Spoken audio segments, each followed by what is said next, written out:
I'm Asma. I'm in Emma Freud's house and she's going to cook for me today. I'm very excited. She's going to cook a chicken korma, a saffron korma, dal and beetroot raita, and I cannot imagine why she's taking on this big hurdle of cooking the gajar ka halwa, which will take forever to cook, but I'm excited about it. Welcome to my kitchen. I'm Emma Freud. This is Asma Khan. Hello. I love her. And I've got her making something she's never made before because she's got me cooking her recipes. Yeah, so this is exchange, cultural exchange. Yeah, right? something like that. Yeah, So I think I have an easy time. Yeah. You. There was more prep that went into yours than into my little Slight embarrassment. difference, yes. Okay, so I've made your chicken korma. It looks amazing. I've made It lots smells. of curries, but I've never made something. It smells like just this. right. Okay. Perfect.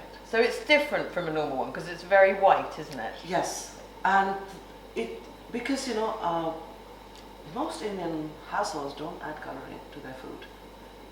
That's a Western thing, is it? Yeah, because I think some restaurateurs thought that white people like eating orange colored food. Oh, really? Yes. So to like I'm dressed in bright colors. So the conception is, I'm very ethnic and I'm very colorful, and I'm not white. So, I remember in Cambridge, I went my first Indian restaurant. The rice was multicolored. I almost died. I was thinking, like this rice is diseased because if anything is green in India, you don't eat it, you run because it's either alive or it's going to chase you in, and it's not food. If it's not, and the rice was dyed green and orange and red rice. You never have that. You don't like the confetti rice that we do here. And we think we're being so Indian. That's hilarious. No, you're just being conned into thinking this is exotic. Right. It's okay. It's not really okay though, is it? Yeah, but it's just bizarre because I think, I'm very hesitant to criticize the pioneers of Indian restaurants in this country.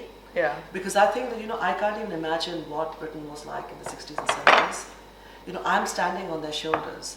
They changed the palette of a nation. It's incredible. I'm very indebted to, and I never hear chefs, who are, cooking proper Indian food ever say they're indebted to these people. No, I've never heard that, and it's so ironic that it takes you, the most notorious and celebrated Asian cook in London to actually champion and pay respect to the people who came before you rather than going, chicken tikka masala is an absolute aberration, which is what most people say. I think all of us can learn a lesson that you can honor people who you cannot relate to. For the part they played. For the part they played in where you are. Yeah. And I always feel that restaurants, when they criticize the curry houses, and rightfully so, because the food, some of them is like really, not Indian. It is still, wrong to not to forget. I think all of us need to know where we've come from. It's a journey for all of us. Okay, so I've made the worst flatbreads in history, but that's quite nice. That's okay, it looks very rustic. Is it a bit like a puri? No. No. No. What would be in a puri? Puri is very different. Puri is deep fried and puffed up. Oh, okay. So, these are your fried onions. Yes. And I'm going to put these onto the chicken korma. Yes. On the dish or in the pan? You can put it in the pan. Okay. You're not taking this out of a dish, are you? It looks so pretty. No, I just meant on the plate, Yeah, no. Okay, there's the onions. And then this is the oil that's to go on the dal. Yeah. You have to heat up this oil. Oh, okay.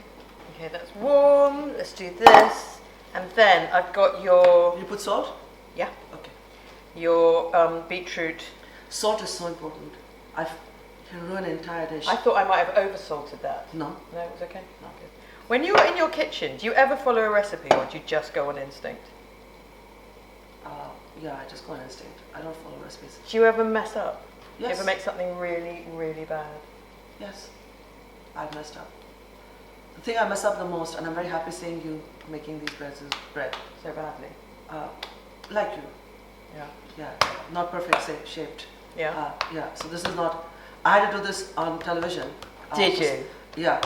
And I messed up repeatedly till I just told them this is how it is. And because I have this reputation of being authentic Indian, Oh, they bought it. Yes, of course they do. You can get away with anything. I can. You can say this is what we do in So when you mess up, Kerala. When you mess up, you can always cover up because you're Say not going to it's a find anyone regional else. variation. At least in London, there are very few people who could challenge me on food because the kind of food from my region, I can get away with a lot. That's very cool. But that's the first time I faked it because I was just like not being able to do it correctly. So just the oil or with the leaves as well? Everything. Oh, everything. Yeah. Okay. No, the leaves, everything. This completes it. Oh, and then you stir it in. I thought it was just going to be like a drizzle, like a hummus drizzle. Okay, I think we're ready. Am I dishing this up or are you? No, you are. Can we stop there and then everyone have some nice food? Because Please it's come. delicious.